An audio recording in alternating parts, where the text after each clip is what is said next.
Greetings one and all, this is Rhythm. Day out. I got this ominous looking envelope through my letterbox a couple of days ago. Looked like a hefty freaking tax bill or some hefty royalties. So I decided to look in. And I got this. Now, I like the Phantom Pain. I like the Metal Gear series. This is grounds for divorce, because if I put this up on any wall in the yard and my missus sees that, she won't be Mrs. Rhythm anymore. But I thank Game for sending this. I appreciate it, but I can't be looking at that. That is too graphic to wake up to with your cornflakes.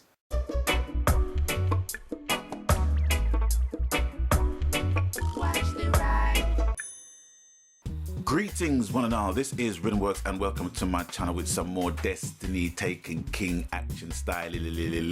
This time it's the Rift, and I have to make a small confession.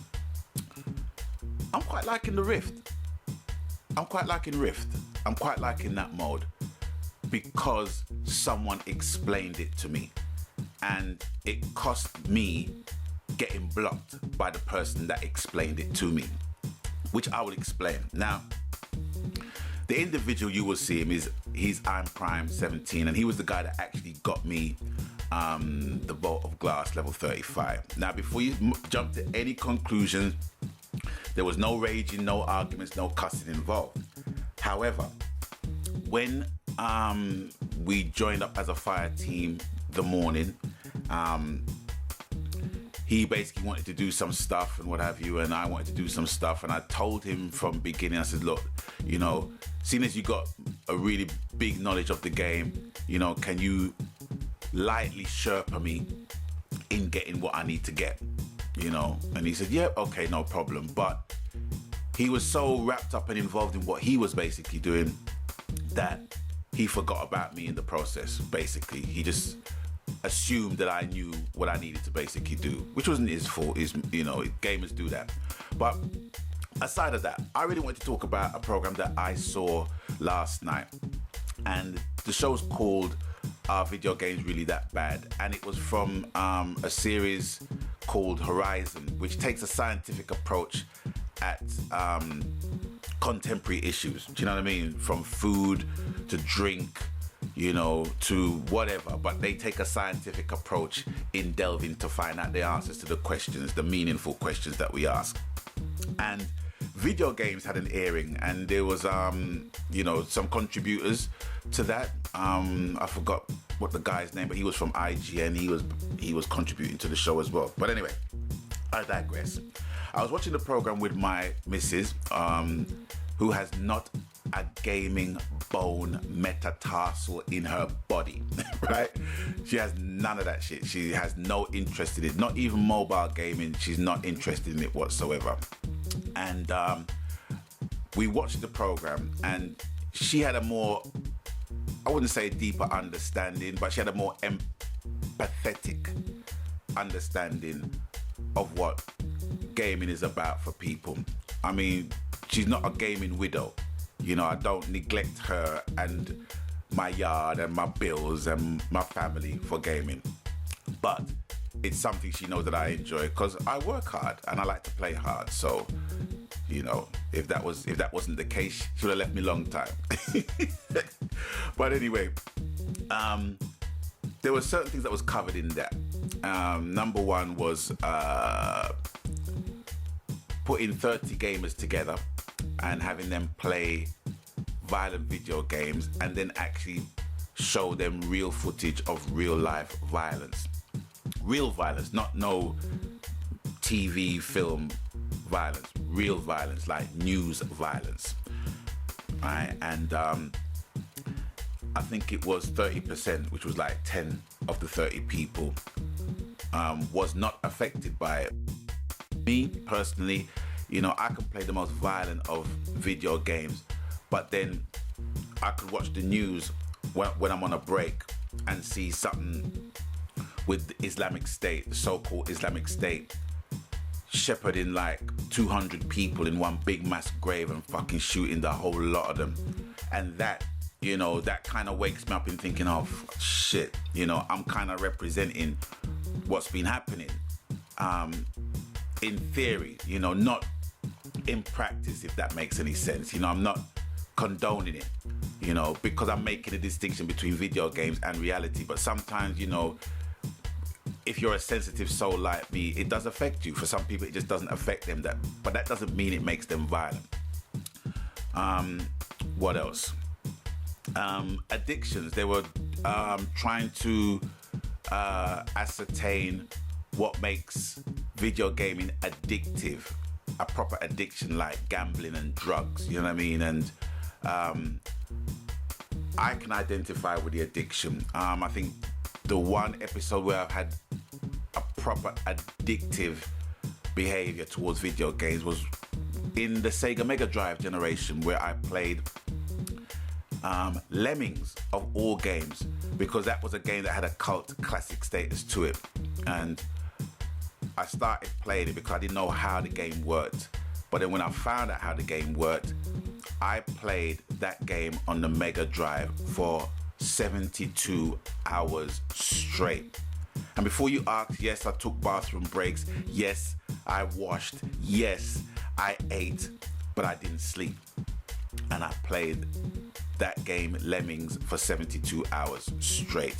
After I played that, I couldn't walk, I couldn't see, I couldn't do anything. My missus had to carry me to the bedroom, flung me on the bed and just left me there to sleep for like 36 hours straight, non-stop. So that was my addiction. What are yours? Let me know in the comments below. The benefits of gaming, which for me is hand-eye coordination and being able to be attentive to a lot of events happening at the same time on the one screen.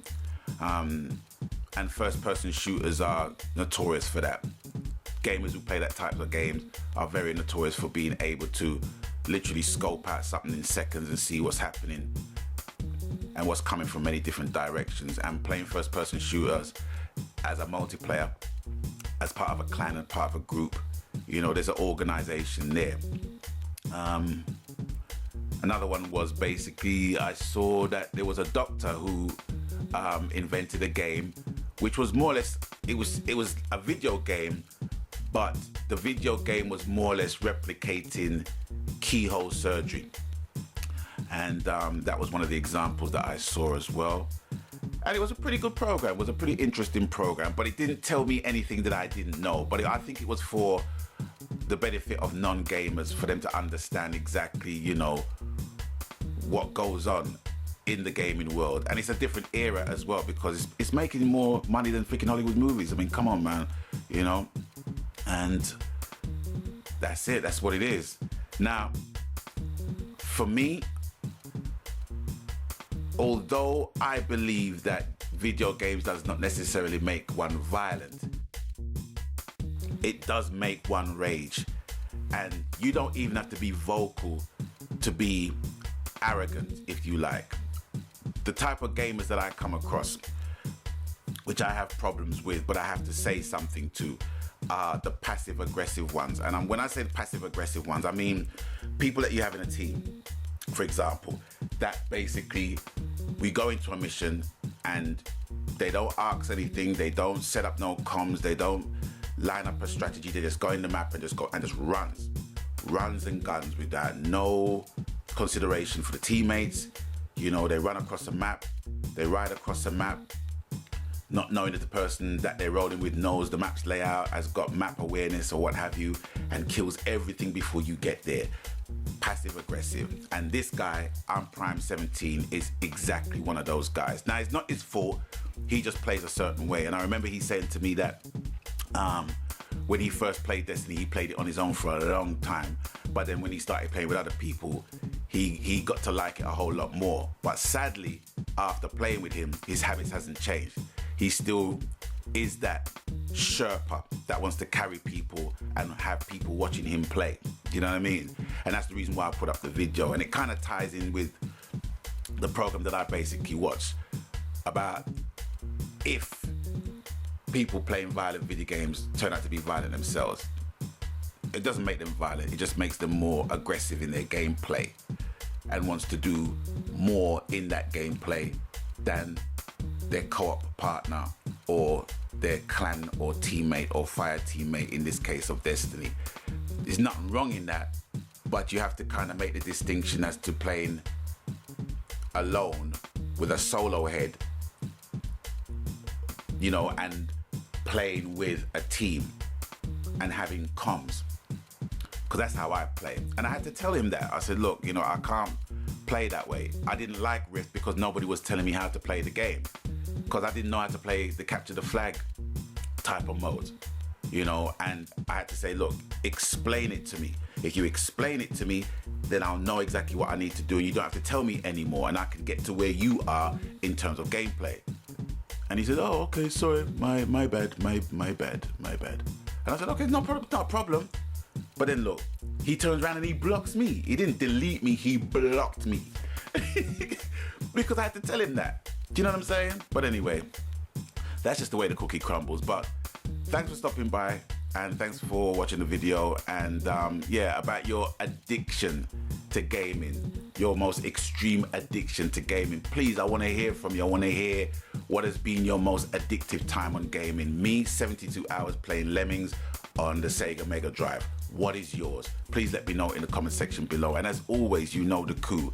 Whatever the game, format, media, platform, happy gaming, ladies and gentlemen, boys and girls, brothers and sisters, because that's what it's all about.